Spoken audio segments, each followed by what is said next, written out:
Welcome fellow Protos. I wanted to give you a quick overview of the Battle Pass partners and which one offers the most value should you decide to pick it up. Let's begin with having a look at the 6 partners. First we have Priscilla, who is the striker partner.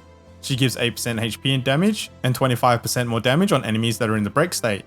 Her ego skill is Arachnid Web, which costs 2 ego points. She deals 250% damage and applies weakness attack to a random attack card that she is partnered with. This basically means the attack will hit as if they were hitting the correct elemental weakness. We currently have 4 striker combatants, and all of them will benefit from Priscilla. Next we have the Vanguard partner, Echelon. She increases the combatant's HP and shield gain by 8% and adds a 15% defense-based damage to a combatant's counterattacks. Her ego skill is Inosis' Guardian, which costs 4 ego points. It grants 100% shield, and at the end of the turn, it retains half the shield should it still be active. We currently have 4 Vanguard combatants, however, only Magna and Maribel get the full effect, as Calliope and Amir don't focus on counterattack gameplay. Calliope at least benefits from the increased shield generation. However, Amir barely gets anything from Echelon, as Amir's kit revolves more around damage mitigation rather than shields, so the expensive ego with Amir just isn't good. Solia is the Ranger partner. She adds 20 extra attack damage stat to the combatant, as well as giving a 10% attack card damage if their assigned combatant draws with an ability. Her ego skill is Space-Time Rift, which costs 3 ego points. She deals 250% damage and marks the target, meaning she will deal extra attack damage when another attack hits the same target. Right now we have 4 Ranger combatants, and all of them benefit from the extra attack stat. They all have at least 1 card draw except Selena, who would need the right epiphany. Next is Erithia, who is the Hunter partner. She increases crit rate by 8%, and when the partnered combatant does crit, their crit rate will increase by 3% to a maximum of 15%. Her ego skill is Crimson Romance, which costs 3 ego points. She deals 250% damage and then applies 2 vulns to the target, increasing the target's incoming damage for the next 2 attacks. We currently have 3 Hunter combatants, and all of them would love the extra crit rate. Luke can generate more bullets upon crits, while his and Renoa's potentials are locked behind crit rate.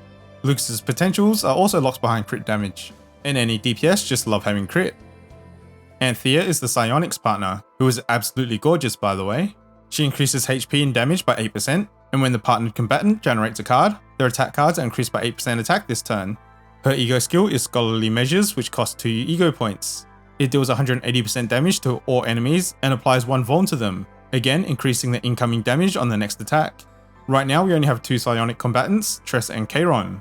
Both benefit from Anthea, as their core gameplay is generating cards and doing damage. Applying vuln on all enemies is a really strong synergy for Kairon's devastating AoE attacks. And the last beauty is Nyx, who is the controller partner. She increases HP and healing by 8%, and when they draw a card with an ability, their allies gain an 8% damage boost. Her ego skill is Errant Hurricane, which costs 4 ego points. You can discard up to 3 cards and draw the same number plus 1, so this can draw up to 4 cards for those times you draw a dead hand. Right now we have 5 controller combatants who would all benefit to some degree, and the ego skill just brings so much utility to any team. Mika and Aulia are the only 2 dedicated healers of the 5 though. Now that I've briefly touched upon each partner, which one is the best to pick? The best one for your account is obviously one that you can use. But let's just assume you have everyone, and you're coming up to level 30 next week on your first battle pass, and you need to pick. Let's have a look at the strikers first. As mentioned before, Priscilla works on any of the strikers, as her kit is amped to damage. I'm not going to compare her to the other 5 stars, as if you pulled them, you're likely going to use it on the right combatant. So let's compare the likely 4 stars that you're more likely to have. Lillian and Ritochka have similar effects, but one buffs 1 cost cards and below, while the other buffs 2 cost cards and higher. So in this case, Priscilla is a 50-50 on whether or not she's worth picking up. If you have Rin and Mei Lin, but no Lillian, then pick up Priscilla. On the opposite side of the coin, if you have Haru and Owen, and no Ritochka, then pick up Priscilla. So at the moment, I'm going to put her here in number 3 in the pick priority. Echelon unfortunately is not very important, as she only works best for 2.5 of the 4 Vanguards. The 4-star alternatives are both really good as well. Wilhelmina increases defense by 12%, which Vanguard's damage scales off, and her ego skill only costs 2 and buffs morale and fortitude for the turn, both increasing damage and mitigating damage. Rachel is also amazing, increasing shield gain and possibly giving counterattacks. Her ego skill grants a shield and draws for only 2 ego points, so both the 4-star partners are more universal and useful. So unfortunately, Echelon is at the bottom of my pick priority. When it comes to Solia, she herself is not bad. All rangers at the moment benefit from the extra attack stat. The 4-star ranger alternatives are very similar, but for some reason have RNG aspects to their abilities. Daisy has a 20% chance to give morale with drawing, while Rosaria has a 25% chance to give morale when using an upgrade or skill. Rosaria is basically a draw 1. Solia is better than both the 4 stars in both consistency and the ego skill.